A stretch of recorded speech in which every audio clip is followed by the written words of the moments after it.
Você pode sentar um pouquinho?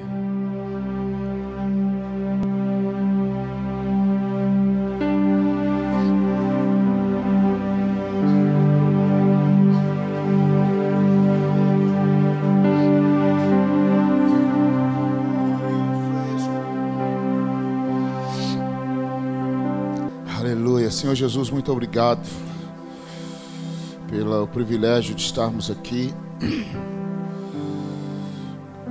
Deus, eu oro para que o Senhor me dê graça, me dê entendimentos e discernimentos. Deus, clareza para liberar aquilo que está no teu coração, Pai. Deus, em nome de Jesus Cristo, em nome de Jesus Cristo, em nome de Jesus. Aleluia. Tem muitas coisas no meu coração. Primeiro, quero agradecer vocês por nos receber, né? Eu e a April estamos felizes de estar aqui, né? Assim, graças a Deus nós conseguimos. A gente está muito feliz. O Telmo fala tão bem daqui. Telmo e a Vivi me falam, eu tinha que vir para ver vocês, para estar com vocês. Isso para mim é uma grande alegria. E eu tenho uma grande expectativa daquilo que Deus vai fazer com vocês nesses próximos anos. Porque aquilo que o Senhor está fazendo, dá para ver que é algo saudável. E Deus tem levantado vocês nessa hora. E a gente tem uma grande expectativa disso. É onde... Estenda suas mãos para mim. Ora para alguns minutos para que Deus me dê graça. Para liberar aquilo que Ele tem para vocês.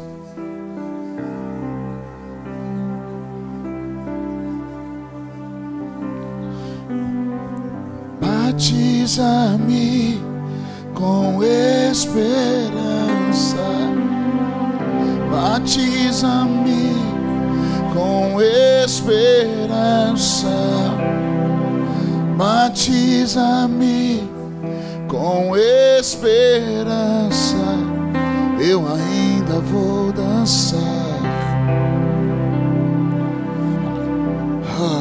Vou tentar não ser profético, né, no sentido da palavra. Hoje é uma noite de ordenar os presbíteros e tem algumas coisas no meu coração que eu queria aconselhar vocês. E aleluia. Existem alguns desafios da igreja nesses dias. Eu acho que eu até compartilhei isso com o Telmo uma vez, se eu não estou enganado. Não sei se você lembra daquele texto quando os discípulos chegam à Porta Formosa e tem aquele homem lá sentado no chão esperando algo. A Bíblia diz que aquele homem, todo dia ele era levado até a Porta Formosa e ele esperava algo. Ele esperava uma esmola.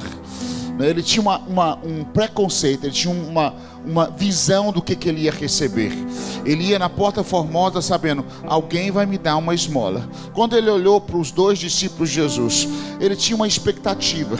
Ele falou, pelo menos uma esmola, quem sabe eles me dão. Mas aqueles discípulos quebraram toda a expectativa que aquele homem tinha. Eles quebraram um paradigma na mente daquele homem. Quando eles olharam para ele, nos olhos dele, falou, olha, o que você tem expectativa de receber eu não tenho, mas o que você precisa receber é o que eu tenho. Então isso é algo que tem desde o ano passado, tem muito forte no meu coração. Deus precisa levantar igrejas relevantes nesses dias. Eu tenho falado, eu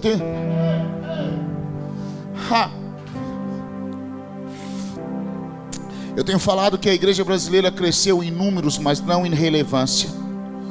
Em alguns lugares nós temos mais que 50% de evangélicos, mas a cidade continua cheia de prostituição, cheia disso, cheia de outra coisa. Ou seja, Deus está querendo que a igreja amadureça e a igreja se torne relevante nesse dia. Eu creio que esses próximos anos vão ser anos de maturidade, não de perder o fogo, mas de maturidade. Uma das coisas que eu preguei muito esse ano foi sobre a maturidade de Jacó, o processo de maturidade de Jacó. Quando Jacó ele saiu, lá da terra dele, a Bíblia diz que Jacó, ele... Vocês oraram para mim, eu já estou perdendo a minha pregação. Quando Jacó saiu da casa do pai dele, quando Jacó pediu a bênção do primogênito, eu sempre pensei, o que Jacó queria? Jacó queria era o dinheiro. Jacó queria era o privilégio do primogênito. De acordo com a cultura judaica, o primogênito é o que recebia tudo e ele compartilhava do jeito que ele queria. Então, ele queria as bênçãos do primogênito. Só que aí no outro dia o pai virou para ele e falou: por causa da promessa, por causa da bênção do primogênito, você tem que cascar fora e você tem que sair para fora. Eu acho que uma das características da igreja que a gente nunca pode esquecer é que se a igreja ficar, ela acaba morrendo. Você sempre tem que ter uma visão para fora. Você sempre tem que ter uma visão para o povo, para a nação, para a cidade. Vocês entendem isso? Vocês entendem isso? Jesus, o pai de Jacó falou assim: olha, se você ficar, você vai ser morto. Sabe quem vai te matar? Seu próprio irmão.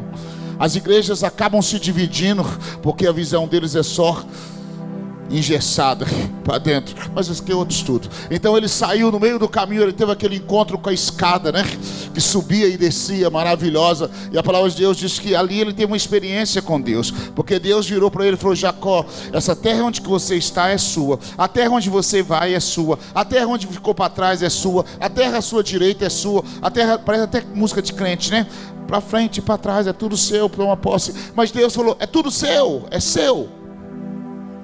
E Deus falou com ele: eu vou te levar em paz, eu vou te dar filhos, a sua descendência vai herdar tudo isso, e você vai ser uma bênção, você vai voltar para cá, e você vai herdar tudo isso. Aí Jacó levanta todo arrepiado, porque é uma experiência sobrenatural, e ele vira para o Senhor e fala: uau, esse lugar é um lugar sobrenatural, esse lugar é o lugar que é a porta da casa dos céus, esse é o lugar onde o Senhor está, então eu quero experimentar isso, eu quero vivenciar isso. E aí ele fala: eu vou fazer uma aliança com o Senhor. E eu sempre achei que era uma das alianças mais lindas na Bíblia, ainda acho que é linda. Ele levantou e falou: Senhor, eu quero fazer uma aliança com o Senhor. Ele falou: e sabe qual que é, Senhor? Se o Senhor me der de comida, se o Senhor me der o que vestir, e se o Senhor me levar em paz e me trouxer em paz, eu vou te dar o dízimo. Eu sempre achei essa aliança maravilhosa, até que o Senhor falou comigo: Judson, olha o que ele fez. Eu falei: não estou vendo, Senhor. Ele falou: o Senhor me abriu os meus olhos e falou: olha só o que ele fez. Eu acabei de falar com ele que a terra onde ele estava era dele, que a terra onde ele ia era dele também, a terra que ficou para trás era dele também, a terra da direita é dele também, a terra da esquerda é dele também. Eu acabei de falar para ele que eu vou levar ele em paz, eu vou cuidar dele, vou prosperar ele e vou dar tudo o que ele precisa, vou guardar ele. Então ele levanta e ele tem uma mentalidade medíocre, porque ele fala: se o Senhor me der roupa, se o Senhor me der comida, se o Senhor me der paz, então eu vou te servir. O Senhor fala: véi, você não entendeu, eu te dei tudo. O Senhor falou comigo: Júlio, esse é o problema da igreja imatura. Ela pensa só no hoje, ela pensa só no agora, ela pensa só em si. Eu dei as nações da terra para ela e ela está desesperada, porque o meu carro, a minha casa, o meu dinheiro, o meu aquilo outro, o meu aquilo outro. Aí o Senhor falou comigo assim: sabe de uma coisa? Quando Jacó amadurecer, ele vai mudar.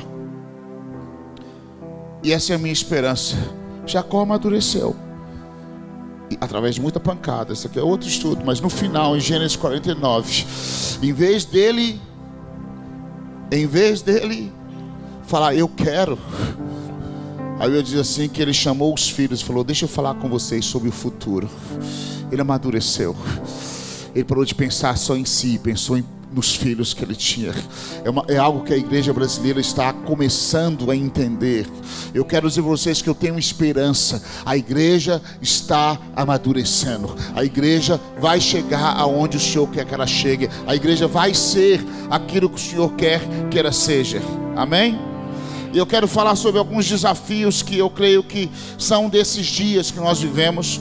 O primeiro é entendimento, que a gente sabe disso, a gente precisa entender.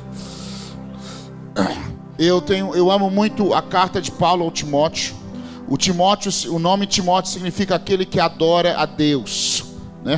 Então Paulo escreveu 2 cartas àquele que adora a Deus.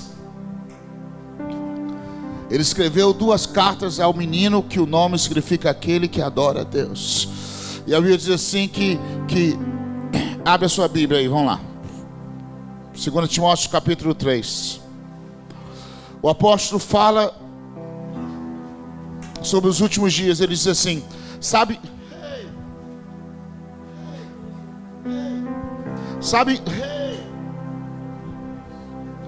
entretanto, disto, nos últimos dias sobrevirão tempos terríveis. Fala: tempos terríveis. Os homens amarão a si mesmos, serão ainda mais gananciosos, arrogantes, presunçosos, blasfemos, desrespeitosos aos pais, ingratos, ímpios, sem amor, incapazes de perdoar, caluniadores, sem domínio próprio, cruéis, inimigos do bem, traidores, inconsequentes, orgulhosos, mais amigos dos prazeres do que amigos de Deus, com aparência de piedade, todavia negando o seu real poder. Afasta-te, portanto, desses também. Quando eu estava pensando essa semana sobre estar com vocês, o Senhor colocou esse texto no meu coração, e é isso que eu queria compartilhar com vocês.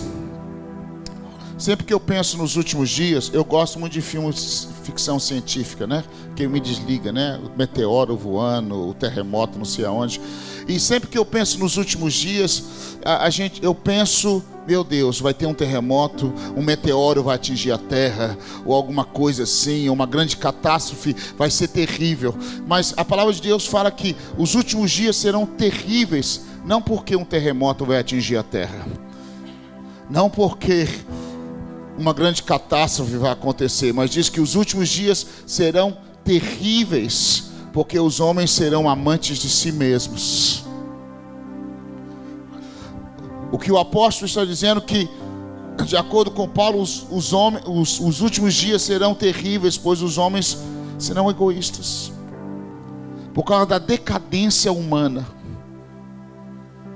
Os últimos dias serão terríveis, porque nós vamos amar a nós mesmos, nós vamos ser gananciosos, nós vamos ser arrogantes, presunçosos, blasfemos, desrespeitosos aos pais, ingratos, ímpios, sem amor, incapazes de perdoar, amargurados, sem domínio próprio, cruéis, inimigos do bem, traidores, inconsequentes, orgulhosos, mais amigos dos prazeres, hedonista. A igreja dos nossos dias tem se tornado hedonista. A gente vem para Jesus para sentir prazer, não para sacrificar a nossa vida e servi-lo.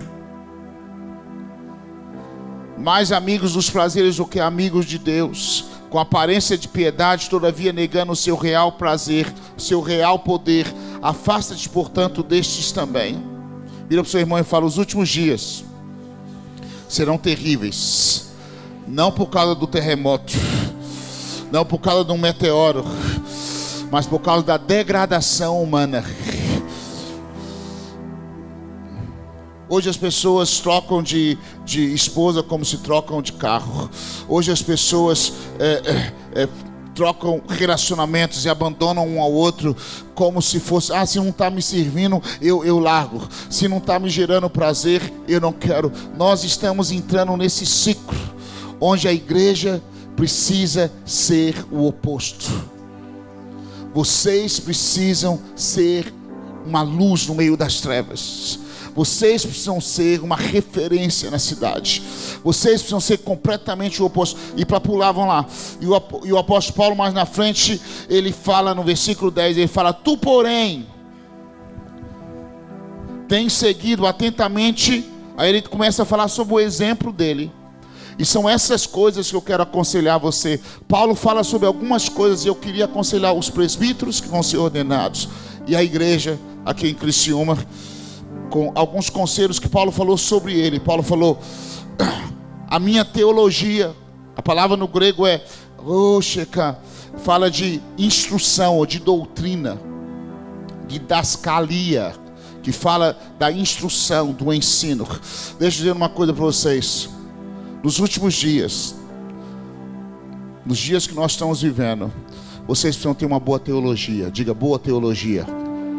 Tem tanta meleca aí na praça, tem tanta confusão, tem tanta meleca gospel, tem tanta bagunça, tem tanta discrepância religiosa aí fora, tem tanta gente falando que é evangelho quando não é evangelho. Eu estava falando um dia desses que eu não tenho problema com entretenimento. Antes eu tinha, hoje eu gosto. Eu gosto de uma boa música. Mas a igreja brasileira foi infectada por entretenimento. Eu não sei em Criciúma deve ser outro nível, mas a maioria do Brasil vai para a igreja para ser entretido. Entretenimento, a gente quer lá e tudo mais. Mas antes eu tinha muito problema, hoje eu não tenho problema com isso. Eu gosto de um bom filme, de uma boa musiquinha. Se quer entretenimento, ok. Mas eu tenho problema quando você chama entretenimento de avivamento. Eu tenho uma preocupação com a nova geração no Brasil, porque tem uma geração no Brasil que não viu algumas coisas, não conhece algumas coisas e que não conhece a palavra em alguns aspectos. Então, se você nunca tomou Coca-Cola e alguém chega para você e dá aquele pior refrigerante que existe aí no mundo, aquele trem doce, nem sei como chama, e fala com você a Coca-Cola, você fala, nossa, Coca-Cola é assim? Então tá bom. Meu problema hoje é que tem pessoas que nunca experimentaram o avivamento. Então quando alguém chega para ela e fala, isso aqui é avivamento, eles falam, é isso que é avivamento? Ok, já provei avivamento. Não, é avivamento, tá? Avivamento é cantar e pular na frente, dançar, rebolar. Isso que é avivamento? Ok, isso é avivamento. Em alguns lugares a gente fala, estava num lugar desse, um dia desse, falei, irmãos, não fala que você é uma igreja de avivamento se você não tem lágrimas nos olhos. Não fala se você é uma igreja de avivamento se os seus joelhos não estão marcados. Não fala que você é uma igreja de avivamento se você não queima pelo que queima no coração de Jesus. Então a gente precisa ter uma boa teologia. O primeiro conselho que eu quero para vocês: tenham uma boa doutrina baseada na palavra do Senhor. Tenham uma boa teologia. O que é boa teologia? É a Bíblia, é a palavra de Deus. O que é bíblico vocês façam, o que não é bíblico não faça. Eu estava, nós vivemos a era dos jargões. Ontem eu estava pensando sobre isso quando eu estava preparando esse estudo. A gente vive na era dos jargões, das frases e métodos.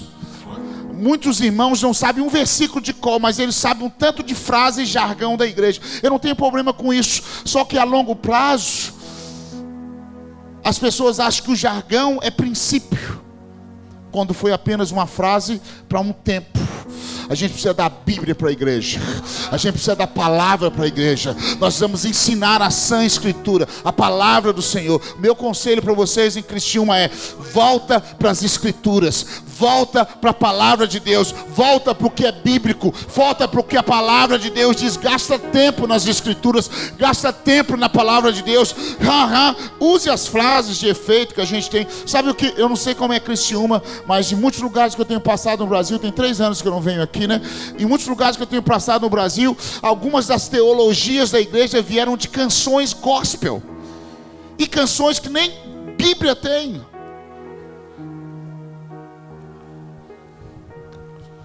Nós precisamos voltar para a palavra. Vocês precisam ser apegados a uma boa teologia, a uma boa...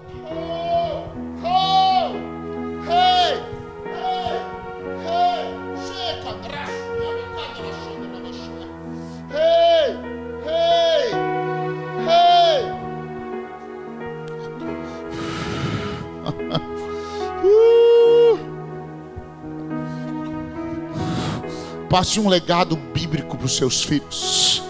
Ensina a Bíblia. Adote métodos, mas método é como a roupa. Eu falo com pastores que eu dou cobertura: olha, quando você tem 3 anos, você veste uma camisa, mas se você tiver 20 anos de idade com aquela mesma camisa, fica ridículo, é um baby look ridículo. Então, método, ele muda de tempo em tempo, mas princípio, ele permanece. Então aprenda a discernir o que é princípio e o que é método, e insira na igreja que eles se apaixonem por princípios, não pelos métodos. Os métodos vão servir vocês, a estrutura vai servir vocês. Não deixa a estrutura sufocar vocês, não deixe os métodos sufocarem vocês, mas se apaixonem pelos princípios, pela palavra de Deus.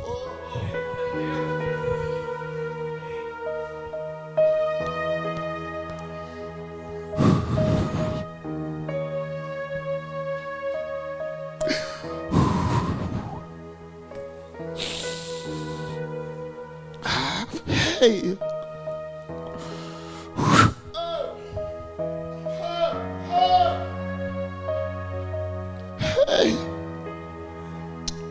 Olha como eu me preocupo com a igreja brasileira.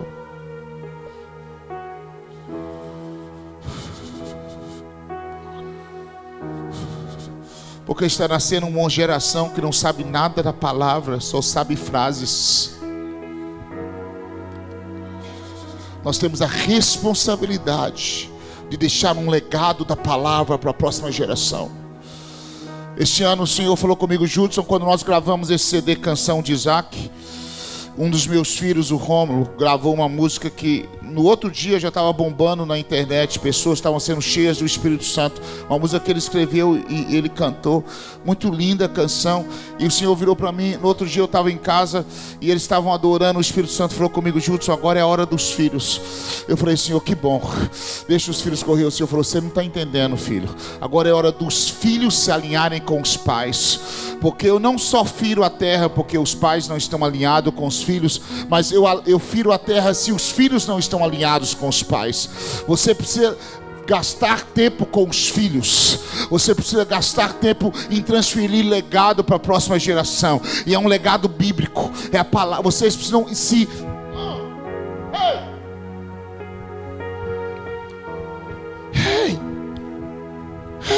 Eu falei em alguns lugares no Brasil esse ano sobre isso. Nós temos uma conferência sobre transferência de legado e destino. É o que nós vamos falar nesses próximos não sei quanto tempo. Mas que eu creio, nós precisamos alinhar os nossos filhos. Nós vamos preparar uma geração. Nós vamos ter uma visão além do que a gente está vendo. A gente precisa voltar para a palavra, para ter algo sólido para passar para a próxima geração. Nós precisamos alinhar os filhos. Eu não vou nem entrar nisso, senão eu vou ficar uma hora falando sobre legado. Segundo conselho que eu quero dar para vocês, que o Paulo deu aqui, ele disse: a minha teologia, meu procedimento. E outra tradução fala the way of, a maneira como eu vivo.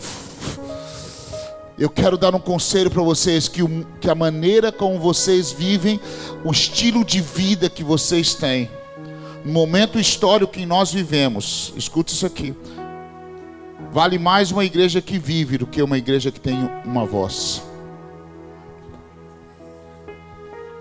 No momento em que nós vivemos, você vai ser mais relevante vivendo do que falando.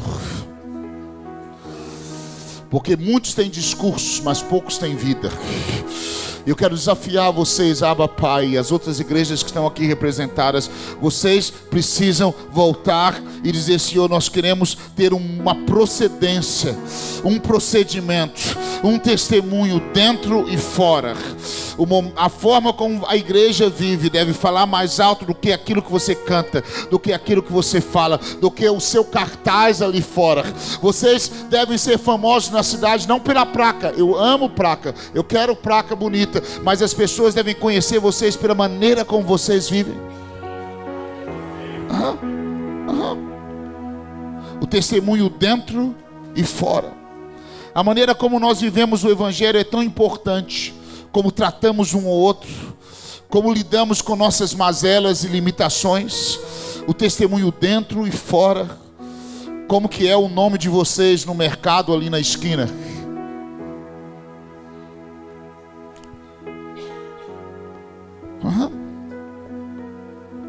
Como que é? Aquele povo daquela igreja, ninguém paga a conta, só dá tombo. Procedimento. Paulo falou: os últimos dias serão terríveis, mas viva essas coisas. Os últimos dias são terríveis. Está todo mundo egoísta, hedonista, querendo isso, querendo aquilo outro, mas você tem uma boa teologia, você tem um testemunho de vida, vocês amem uns aos outros dentro. Vamos lá, as maneiras. Eu queria abrir um parênteses aqui, é Judson falando. As igrejas que nós temos caminhado, eu tenho sido abençoada com elas, sabe por quê? Elas têm tido um diferencial, Theo, diferente de muitas igrejas. Eu tenho percebido que algumas das igrejas que a gente tem caminhado esses dias, elas têm sido batizadas com a palavra elas são generosas. Sejam generosos. Como assim, Judson? Generosos com vocês mesmos. Honre um ao outro. Aprenda a honrar um ao outro. Aprenda a ser generoso um com o outro. Com os pobres, com as viúvas.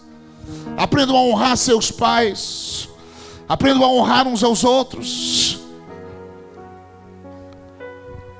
Sabe, esse modo, essas coisas que Deus colocou no meu coração ontem, quando eu estava pensando em vocês. Específico, eu nunca preguei isso no Brasil, estou pregando aqui. Sejam generosos uns com os outros. Honrem uns aos outros. Existem maneiras práticas de honrar. Leva um bolo, um chocolate, dá uma bala, dá um pirulito. Meu irmão, eu pensei em você essa semana. Deixa a generosidade entrar no corpo da igreja. Deixa a generosidade entrar no meio de vocês. Deixa vocês cuidarem uns dos outros. Deixa vocês amarem uns aos outros. Deixa as pessoas conhecerem vocês pela generosidade que está no meio de vocês. Sejam generosos com os pobres. Sejam generosos com o garçom do restaurante. Sabe uma das coisas que eu percebi nesses dias? Você chega no supermercado, a moça está com a cabeça baixa no caixa. Eu também estou com o meu tempo acelerado, que eu tenho 1 milhão de coisas para a glória de Deus para fazer. Mas talvez aquela moça precisava que eu olhasse nos olhos dela e falar: como é que está a sua alma? Seja generoso. Lembra, um tempo atrás a gente estava procurando um sofá. Estava quente, eu entrei dentro de uma loja para olhar um sofá. O Espírito Santo falou: fala para essa moça. A moça que estava olhando o sofá falou: espera um minuto aí, deixa eu te falar uma coisa. Deus está falando isso para a sua vida. Ele te ama muito. Sabe, seja generoso, seja disponível com o seu tempo.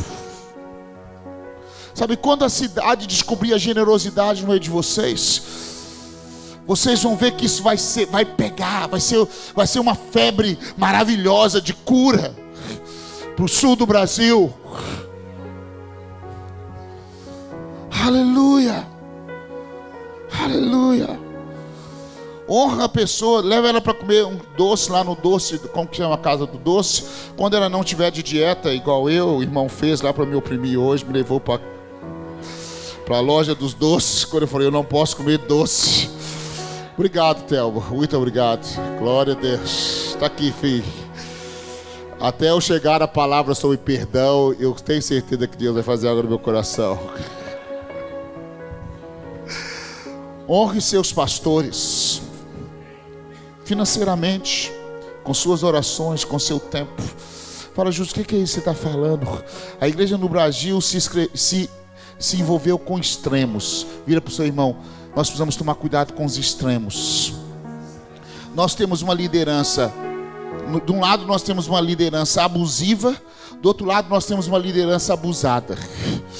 De um lado nós temos pessoas que abusam da igreja, do outro lado nós temos uma igreja que abusa dos seus líderes. Então nós precisamos voltar ao equilíbrio. Nós vamos honrar uns aos outros, nós vamos honrar os nossos líderes. Alguns conselhos que eu estou dando para vocês: a maneira de viver, que as pessoas conheçam isso, porque isso é bíblico. Amém? Quantos estão me entendendo? Aleluia. Terceiro, apóstolo Paulo disse assim: a minha teologia, meu procedimento e propósitos. Interessante que essa palavra no original ela é próteses, e ela está conectada com aquela palavra que está no Velho Testamento, o pão da preposição, ou o pão da presença. Isso é muito interessante. Eu estava lendo um estudo de um rabi.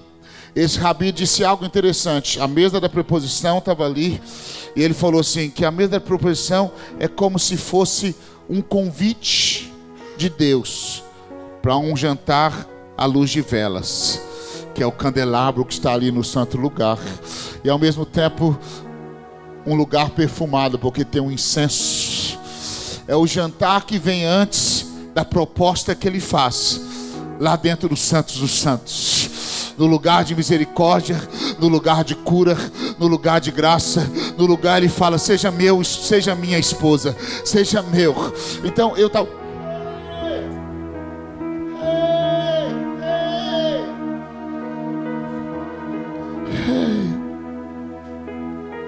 eu quero animar vocês a serem uma igreja de propósito. Vocês entendam onde Deus quer levar vocês. Não seja mais uma igreja no meio do mundo. Não seja mais uma no meio da coisa, tentando sobreviver ou tentando existir. Mas fala: Senhor, para onde que o Senhor quer nos levar? Nós queremos uma aliança contigo. Nós queremos um jantar à luz de vela com o Senhor. Nós queremos o pão da presença. O pão da presença, ele sempre tinha que estar quente. De 15 em 15 minutos. Se ele tivesse frio, tinha que trocar. Tinha que ser quentinho, fresquinho. O sacerdote tinha a responsabilidade de remover aquele pão e trocar ele para um pão fresco. Sabe por quê? Porque ele tinha que ser perfeito. E ele era comido na presença do Senhor. Seja uma igreja de propósito. Saiba para onde vocês estão indo. Não anda de um lado para o outro, para qualquer coisa que aparece nova aí. Mas permanece na palavra do Senhor. Permanece nos princípios que o Senhor tem ensinado vocês. Cresça nesses princípios. Amém? O apóstolo Paulo falou: na minha fé, a palavra usada aqui é convicção. Tenha convicção. Tenha fé. Seja uma igreja nesses últimos dias, quando todo mundo está incrédulo, quando ninguém crê mais no governo, quando ninguém crê mais na igreja, quando ninguém crê mais em nada, quando todo mundo é desconfiado. Esse cantor, esse irmão que está vindo aí, mais um pastor que veio roubar nosso dinheiro. Ixi, essa igreja que abriu aí, mais uma igreja que vem roubar o dinheiro do povo. Nesse momento onde todo mundo está incrédulo, vocês precisam mostrar: a gente sabe o que a gente está fazendo, nós sabemos o que Deus nos chamou, nós cremos que nós não somos um acidente da história, nós sabemos o que Deus tem nos chamado para fazer, nós sabemos o que Deus tem para as nossas vidas, nós sabemos aquilo que Deus quer fazer nessa hora com as nossas vidas. O Brasil precisa de igrejas com essa característica. A igreja brasileira precisa ter essa característica nessa hora. Essa hora do Brasil é urgente. Quanto tempo? Vocês me aguentam mais uns 20, 15 minutos? Estão cansados já, né? Santa Catarina dorme cedo. Eu me lembro, eu falei muito ao redor do Brasil esse ano, que o momento onde o Brasil está, eu só quero falar, eu me sinto responsável de falar isso nos lugares onde eu tenho ido. Eu sinto que o Brasil está em um momento muito sério, e vocês precisam entender isso. Não sei se você se lembra da filha de Jacó, Diná. A Bíblia diz que ela foi abusada. Um homem da cidade de Siquém viu ela, pegou ela, se deitou com ela, e depois que ele abusou dela, ele levantou e disse: eu te amo e eu quero me casar com você. Depois que ele vituperou ela, ele destruiu a emoção dela, arrebentou ela. E aí os irmãos dela ficaram indignados, os filhos de Jacó. E a Bíblia diz que eles fizeram um esquema para matar toda a cidade. E eles conseguiram destruir toda a cidade. Quando eles mataram toda a cidade, a Bíblia diz assim que Jacó falou: cara, e agora? Todo mundo nos odeia pelo que vocês fizeram. E aí eles falaram: você queria, pai, que a gente deixasse eles fazer isso com a nossa irmã? E o Senhor falou comigo: Júlio, isso é onde vocês estão no Brasil. Eu falei: como, Senhor? Ele falou: olha, o nome de Iná significa justiça. O Senhor falou: é verdade, a justiça foi violentada na nação brasileira. Deitaram com ela, abusaram dela, fizeram tudo o que queriam com ela, e agora dizem: eu te amo, justiça, e a gente quer casar com você. Mas o Senhor falou comigo uma coisa, falou: mas vocês também estão agindo com a mesma atitude dos filhos de Jacó. Eu falei: qual, Senhor? Indignação. Vocês estão se movendo pela indignação. A indignação de vocês não vai trazer a minha justiça. A indignação de vocês não vai trazer o meu reino. A indignação de vocês, a igreja está se movendo indignada. Eu lembro um dia desse, eu estava num banco. E aí sabe aquela coisa de banco que te estressa, da burocracia? A senha, eu apertei a senha, aí a senha não apareceu do jeito que eu queria. Sentei lá, fiquei esperando com a senha. O cara falou: ah não, você pegou a senha errada. Eu levantei e falei: brincadeira, Brasil, é Brasil mesmo, né? Aí fui lá pagar a conta, e na hora que eu estava pagando a conta, o Senhor falou: volta para aquele guarda e pede perdão para ele, porque eu não te chamei para isso. Eu te chamei para abençoar essa nação. Você não foi chamado para isso. Você não foi chamado para se mover na indignação que todo mundo está se movendo. Senhor, mas a justiça, abusaram da justiça, eu tenho que fazer alguma coisa. O Senhor falou: você tem que fazer, sabe o quê? A Bíblia diz assim que o povo, todo mundo estava odiando o povo de Jacó, os filhos de Jacó. A Bíblia diz então que Deus apareceu para Jacó e falou: Jacó, sai daí, tira os seus filhos da terra. Eu estou parafraseando, né? Tira os seus filhos da terra da indignação e leva eles para o lugar de revelação. Leva eles para Betel. O meu desafio para vocês, Telmos, é que vocês tirem a igreja de Santa Catarina da terra de indignação. Indignação com a religiosidade, indignação com a injustiça, indignação com os escândalos. Cara, relaxa, vai para a terra de revelação, porque a sua indignação não vai trazer: ah, eu não aguento mais pastor, não presta. Shhh. Vem comigo para a terra onde você vai saber quem você é.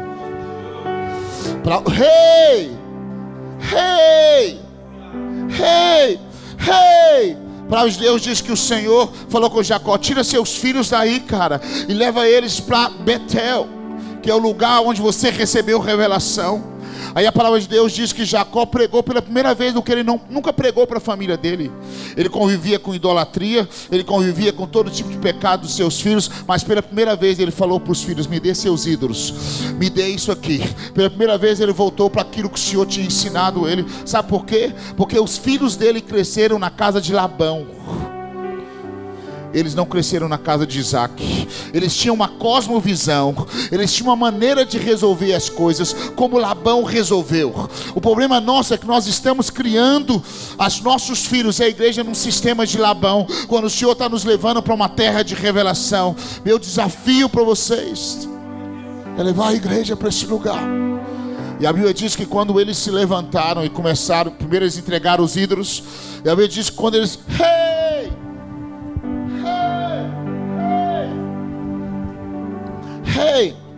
a Bíblia diz que quando eles se levantaram e entregaram os ídolos, Jacó enterrou, e eles começaram a caminhar para Betel. A Bíblia diz que quando eles começaram a caminhar para Betel, sabe o que aconteceu? A Bíblia diz que o terror de Deus caiu sobre todas as cidades em volta deles. Sabe o que o Senhor me falou, Judson? A hora que vocês saírem no terreno da indignação, de resolver com seus próprios braços: ah, Senhor, mas nós somos os reformadores, os restauradores. Ele falou: não, filho, sai do terreno da indignação. A hora que você caminhar comigo para esse terreno, você vai descobrir que eu vou restaurar a autoridade da igreja no Brasil. Eu vou restaurar a autoridade da igreja. Os governantes vão ficar com medo da igreja. Eles vão falar: por favor, fala nas nossas ilhas. E a Bíblia diz que quando eles chegaram em Betel, o Senhor falou com eles: vocês são Israel. O problema do Brasil hoje é que a gente acha que a gente é brasileiro. Nós não somos brasileiros. Nós somos Israel, uma nação santa. Então nós não funcionamos no padrão do mundo. Você consegue entender isso? A nossa identidade precisa ser reafirmada em revelação em Deus, entender quem nós somos. Aleluia. Então entrega isso para a igreja. Vamos lá, deixa eu terminar aqui. 5. Paciência. Vira para o seu irmão e fala: paciência. Que nós sejamos uma igreja de paciência, constância. Tenha paciência, querido. Vira para o seu irmão e fala: tenha paciência. Uma das coisas que eu penso serem difíceis é quando... paciência. Uma das coisas que eu penso vocês precisam tomar cuidado, é muito difícil quando nós nos comparamos a outros ministérios. Muitas vezes, quando a gente se compara com outro ministério, nós temos dois riscos. Nós temos o risco da falsa sensação de que estamos bem. Coitadinho daquela igreja, que vergonha, eu sou melhor, nós somos melhores do que eles. A gente é bom demais. A gente acaba sendo aquele: obrigado, Senhor, porque eu não sou como os demais. Eu dou meu dízimo. Uau, nossa igreja é equilibrada. A gente tem uma boa teologia. Olha aquela igreja, coitadinhos. Toma cuidado para você não se comparar com nenhum ministério em sua volta. Interessante que na Bíblia você vai encontrar muitas vezes os filhos tentando se comparar. Mas se você se compara e fala: nossa, eu sou melhor do que ele, você tem um risco de se relaxar. Se você se compara com o outro e fala: nossa, ele é melhor do que eu, você tem um risco de se deprimir. A gente ou pode gerar uma depressão, uma falsa sensação de que está tudo bem. Mas o que a gente precisa entender é que Deus tem uma identidade para cada filho. Deus tem um nome para cada filho. Deus colocou você com identidade. Você não precisa ser uma cópia de outro ministério. Você não precisa ser melhor do que o outro ministério, porque quem diz que você é melhor ou pior do que o outro ministério não é eu e nem o Telmo, não é ninguém. É o Senhor que diz: você é aprovado. Quem te aprova não é o homem.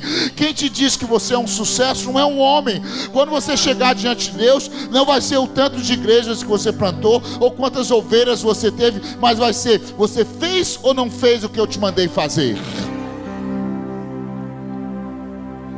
Então, tenha paciência.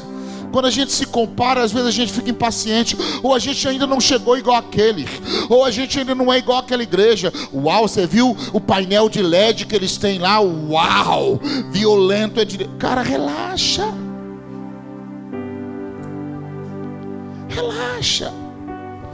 Eu quero abrir um parênteses aqui, não fique ofendido comigo, mas eu tenho um problema com a adoração no Brasil hoje. Nós somos uma cópia.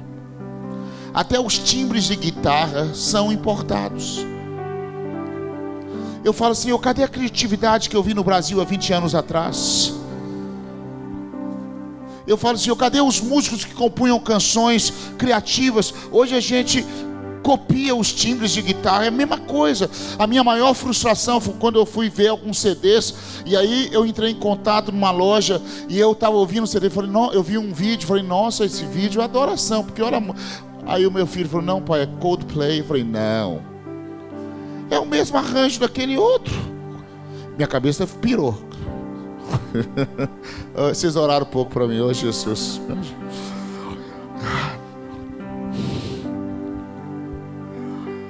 Paciência, queridos, é fundamental no ministro e também em um ministério. Deus tem um tempo para cada filho. Tudo é perfeito ao seu tempo. Não tenta correr e não anda devagar demais. Deixa Deus trazer o crescimento. Uma das frustrações muito minha é que nós enchemos a igreja com fermento nesses últimos anos, com hormônio. Eu tenho alguns amigos que eu ficava impressionado como que estavam musculosos, e eu me sentia tão oprimido.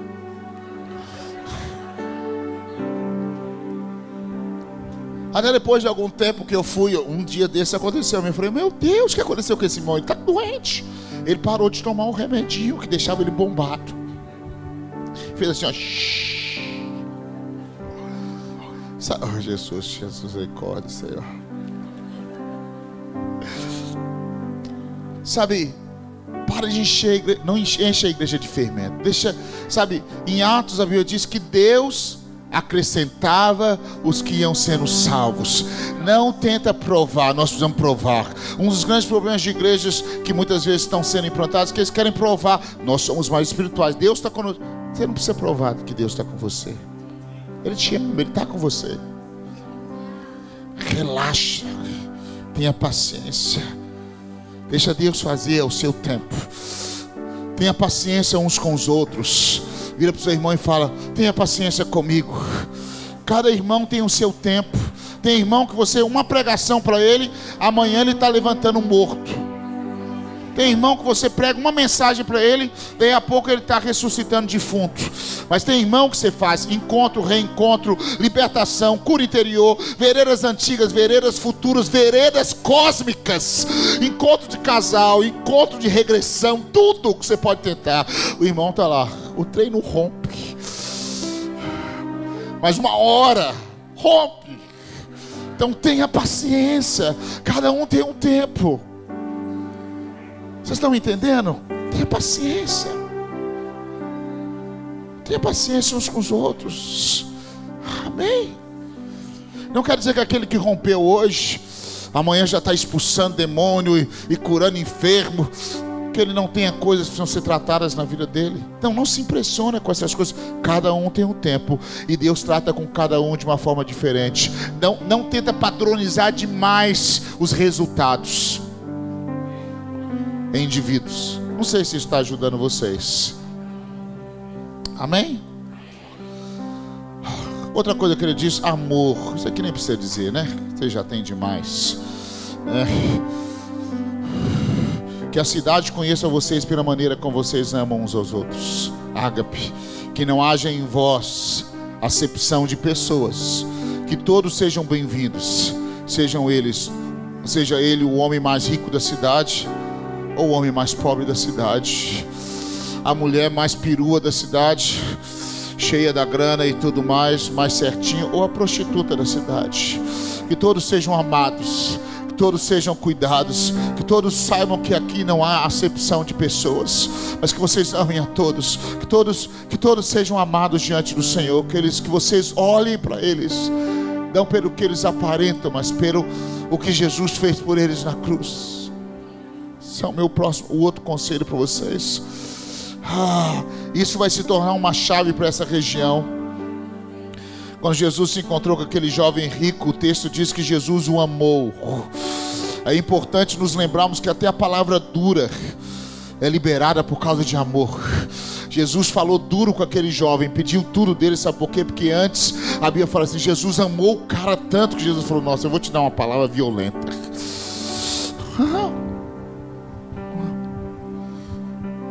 Sétima coisa, perseverança. Long suffering. Sofrer por muito tempo. Essa é a tradução no inglês. Não desista. Belisca o irmão que está no celular e fala, don't give up, não desista. Belisca ele, você não amarela não, meu filho. Não amarela. Vira para o seu irmão e fala, não amarela. Vai ser difícil, vão ter horas que você vai querer chutar o balde. Vocês estão sendo ordenados ao ministério. Eu quero dizer uma coisa, eu vou te prometer, vai ter horas que você vai querer chutar o balde, mas não desista. Long suffering. Sofra o que for necessário. Persevera, porque a perseverança gera paciência, experiência é esperança. Tenha bom ânimo. A vida cristã tem momentos de dores, desafios, frustrações, etc. Mas eu quero te dizer uma coisa, vale a pena. Quero dizer para vocês que estão sendo ordenados, não tem. Eu posso dizer para vocês quantas vezes nesses últimos anos, eu acho que eu pensei em mudar do Brasil nesse último ano, umas 100 vezes por dia.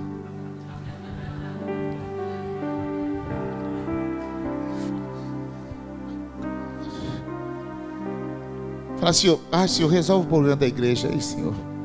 Me arrebata só eu.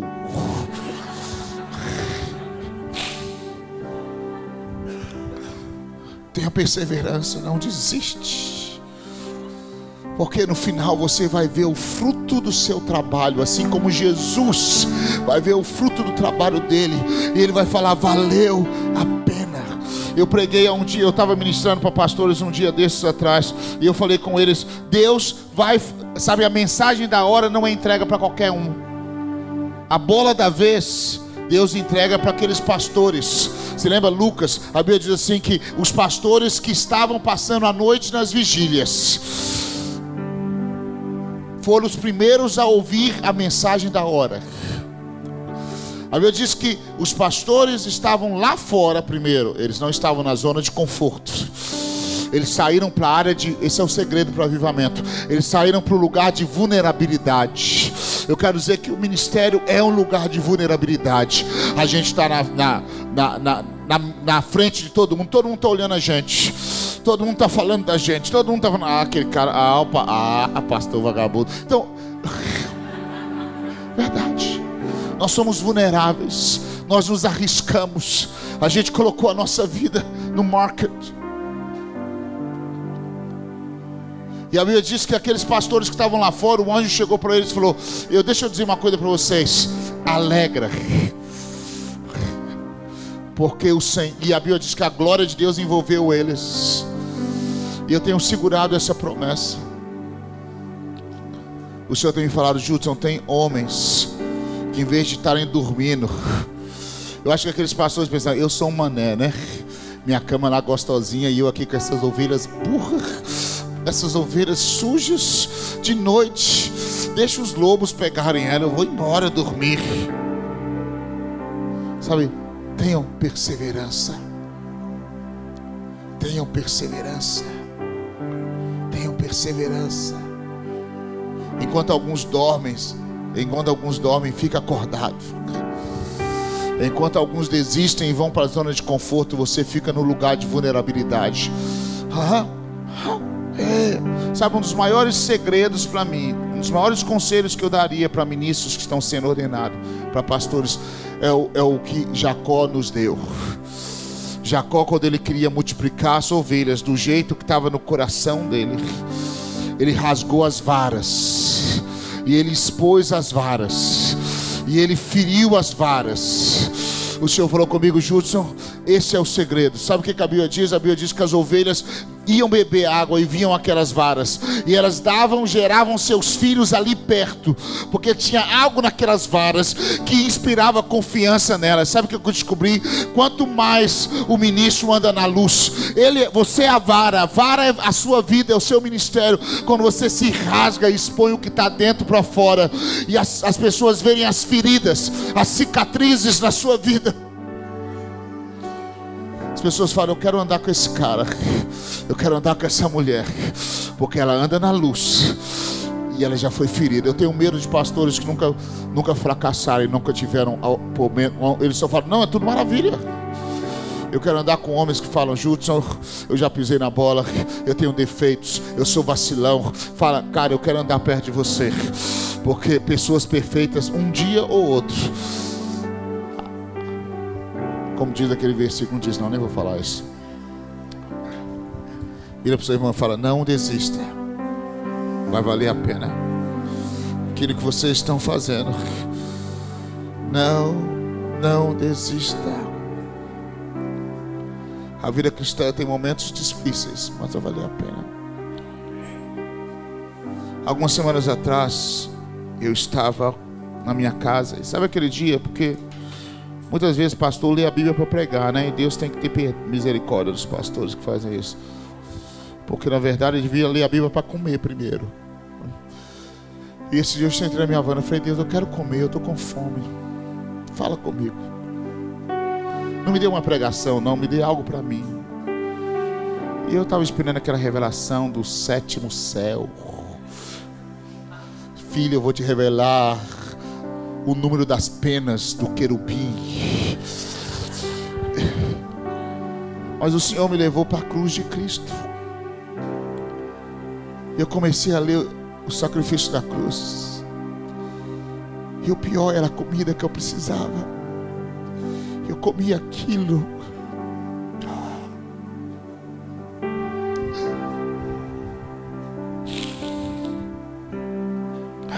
Eu comi aquilo.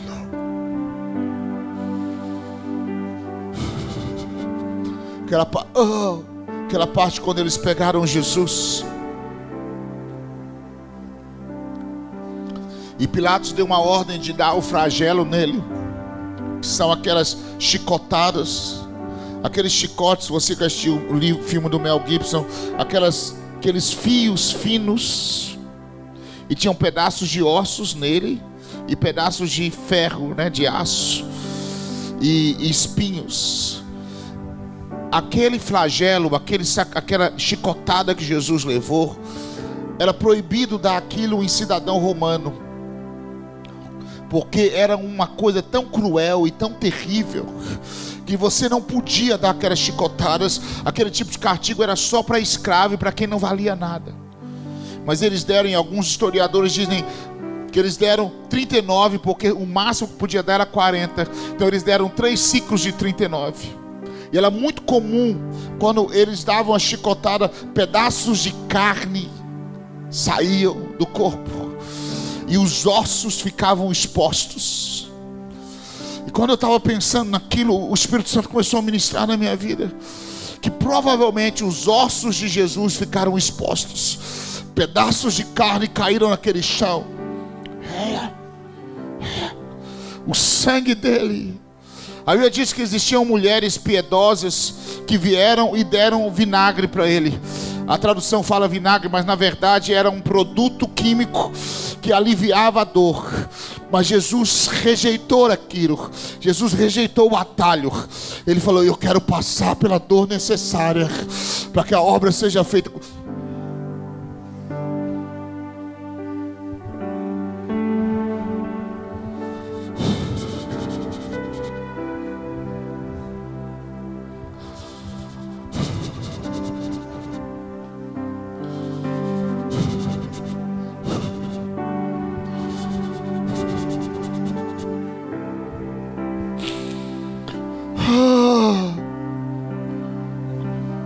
Provavelmente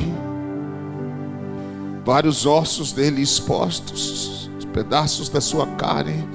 Eu entendi porque o livro de Isaías diz que ele foi moído. Aquele chicote moeu a carne de Jesus por causa de você e por causa de mim. E a Bíblia diz que Jesus então ele carregou a cruz. Ele foi crucificado. Eles cuspiam em Jesus, puseram uma coroa de espinho na cabeça dele, perfurou a cabeça dele. Jesus levou pancadas no rosto. O rosto dele estava deformado porque ele levou pancadas por causa de mim, por causa de você. Quando eu li aquilo, eu fui batizado com uma revelação. Oh Jesus, que amor é esse? Eu não entendo. O que o Senhor fez por nós? A Bíblia diz que depois que Jesus estava na cruz, ele gritou: Eli, Eli, lama sabachthani. Pai, porque o Senhor me desamparou? Alguns disseram: olha, ele está chamando Elias. Outros disseram: oh, dá vinagre para ele. Eles falaram: não dá não, porque quem sabe Elias vem. Vamos ver o que acontece. As pessoas riam, criticavam, cuspiam nele. Aquele corpo frágil, deformado, com os ossos, sua nudez. Ele estava nu, deformado, inchado pelas pancadas que ele sofreu. Daí a pouco alguém fala: ele está morto. Então, para saber se ele está morto, eles colocam uma lança no seu lado. E eu gosto romanticamente de pensar que ali nasceu a igreja. Assim como o primeiro Adão, do seu lado, quando ele morreu, quando ele estava dormindo, nasceu a sua esposa. Eu gosto de crer que o segundo Adão, Jesus, quando ele morreu, quando ele adormeceu, quando eles perfuraram Jesus do lado, nasceu eu e você. Então ele morreu. A Bíblia diz que quando ele morreu, foi tudo sacudido. Um terremoto veio. Os mortos que estavam mortos ressuscitaram, alguns deles. A Bíblia diz que o véu se rasgou de cima a baixo e houve trevas. Então o centurião que estava embaixo crucificando Jesus, ele gritou, ele disse: é verdade, é verdade, ele é o Filho de Deus. Só a sua morte para abrir os nossos olhos. Só o evangelho da cruz. Não dê para Criciúma o evangelho segundo Telmo. Dê o evangelho da cruz. Não dê o evangelho segundo Abba Pai. Dê o evangelho segundo a cruz. Dê o evangelho da cruz segundo a Bíblia. Dê o evangelho para essa cidade. Aquele dia eu comi tanto que até hoje eu sinto gosto. E aí, quando eu achei que já tinha terminado, o Senhor me falou algo que eu quero compartilhar com vocês. O Senhor falou: Judson, olha o que aconteceu depois que Jesus morreu. Aí eu disse que veio um homem rico chamado José de Arimateia. José de Arimateia falou: eu vou até Pilatos. Eu vou pedir Pilatos que ele me dê o corpo de Jesus, o corpo de Cristo. Alguém talvez chegou para José de Arimateia e falou: você está doido? Eles estão procurando todos os discípulos de Jesus agora, eles vão te matar. Você está louco? Não se envolva com isso, acabou, morreu. Olha como que ele está morto, deformado, sem vida, acabou. Para que adianta você fazer alguma coisa? Você vai pôr em risco a sua vida. Você vai pôr em risco a sua riqueza. Você vai pôr em risco o seu futuro. Talvez alguém falou com ele isso. Talvez a esposa dele. Talvez os seus amigos. Uma vez disse que José de Arimateia foi até Pilatos e falou: eu quero o corpo de Cristo.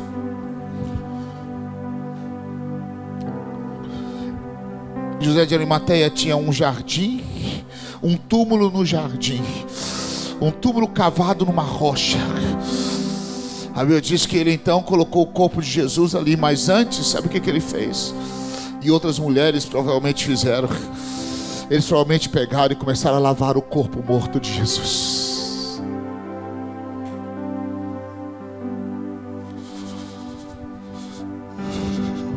Aqueles buracos causados pelos chicotes, aqueles buracos causados pela coroa, aquelas feridas, aquele buraco causado pelo...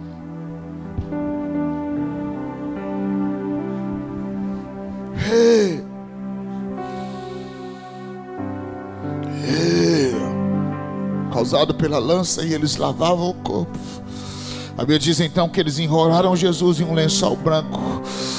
Provavelmente colocaram perfume sobre aquele corpo, todo deformado, perfurado, sem vida. Colocaram ali. Sabe de uma coisa? 3 dias depois Jesus ressuscitou. Eu não sei se José de Arimateia sabia, mas o que José de Arimateia fez foi muito importante. O Senhor virou para mim e falou: Judson, será que você pode ser como José de Arimateia? Eu falei: claro, Jesus. Ele falou: José de Arimateia, quando se arriscou pelo meu corpo, deformado e morto, talvez ele não sabia, mas sobre o meu corpo tinha uma promessa, que eu ia ressuscitar ao 3º dia. Eu falei: claro, Jesus, eu quero ser José de Arimateia, eu quero o Senhor. O Senhor falou comigo: não, Judson, a minha igreja é o meu corpo, e ela está deformada, ela está ferida, ela está morta, ela está, os seus ossos expostos, a sua nudez está exposta, ela está fedendo porque cuspiram nela, o suor misturado com sangue, o cansaço do sacrifício, ela morreu, ela não tem vida. Mas você, Júlio, você quer comprar ela, você quer pegar ela, você quer investir nela, sabe por quê?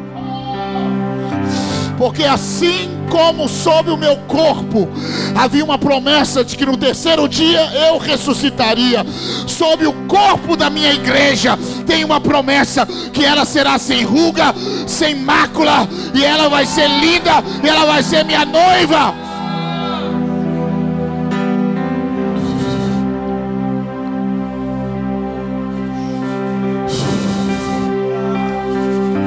Descobri que Deus procura presbíteros, pastores que sejam José de Arimateia. Ninguém quer, ela está morta, eu quero, vem cá, eu vou lavar você, eu vou cobrir a sua nudez, e eu vou esperar a promessa. Eu vou lavar você. Oh, não está acontecendo nada, mas eu vou lavar você. Você está deformada, você tem um cheiro horrível de morte, mas sobre você tem uma promessa. Sobre a igreja em Criciúma tem uma promessa. Sobre a igreja no Brasil tem uma promessa. Deus só precisa de homens como José de Arimateia, que comprem aquilo que está morto.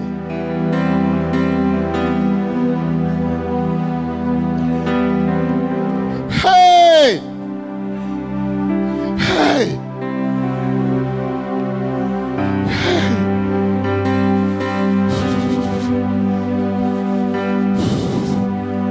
Come on, Jesus.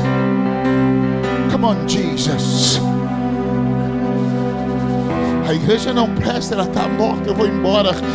O Senhor fala: chama José de Arimateia, porque ele quer o meu corpo, ainda que esteja morto, sem vida, deformado, ou nu, com as suas vergonhas. O Senhor, eu falei: Senhor, a igreja brasileira tem tantos escândalos, mas o Senhor falou: Júlio, por favor, compra ela.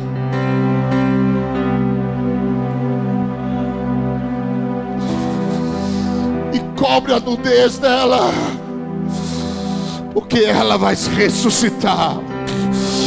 E ela vai,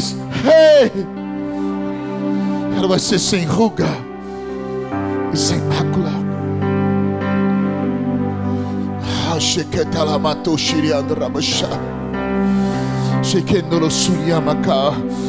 O último desafio que eu quero deixar para vocês: seja uma igreja como José de Arimateia. Onde estiver morte, não é morte, é esperança. Onde chegarem pessoas deformadas no meio de vocês, vocês olhem para elas como a noiva do Cordeiro, Quando chegarem pessoas sangrando no meio de vocês, quando chegarem casais mortos no meio de vocês, oh, começa a colocar perfume sobre eles. Quando chegarem pessoas nuas, expostas, cobre elas com linho fino, que são os atos de justiça dos santos. Cobre elas com a sua intercessão. Quando chegarem pessoas, oh, que foram rejeitadas, pessoas que foram rejeitadas como Jesus foi rejeitado, abraça elas mesmo que elas não tenham vida. Quando chegarem pessoas cujos seus ossos estão expostos, mortos, não tenha medo. Leva elas para o jardim, enfia elas dentro do buraco da rocha, porque lá vai ter ressurreição. Leva elas para aquele túmulo dentro da rocha. Oh, lava. Mesmo que você não veja resultado, lava o corpo morto. Mesmo que você não veja, sabe como que você lava? Pela palavra. Jesus fala: vós já estáis limpo. Como? Pela palavra. Pela palavra. Chegam pessoas aqui, lava elas com a palavra de Deus. Chegam pessoas doentes, derrama sobre elas a palavra de Deus. Chegam casais mortos, derrama sobre eles. Abusados, feridos, derrama a palavra de Deus. Porque um desses dias você vai acordar e aquele que estava morto vai estar vivo.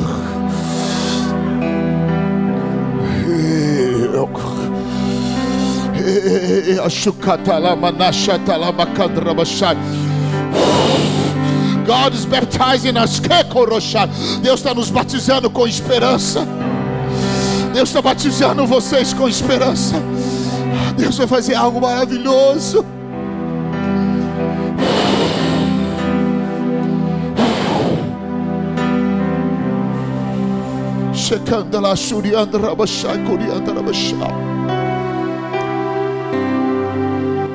Tirarei graça, muito mais do que você jamais pensou. Meu amor é bem maior. Se você pudesse ver os sonhos que eu tenho pra você.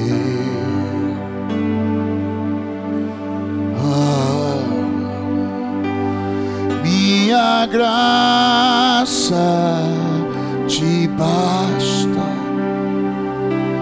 Minha graça te basta. O amor de Deus entrou nesse lugar. A graça de Jesus está nesse lugar. Mais.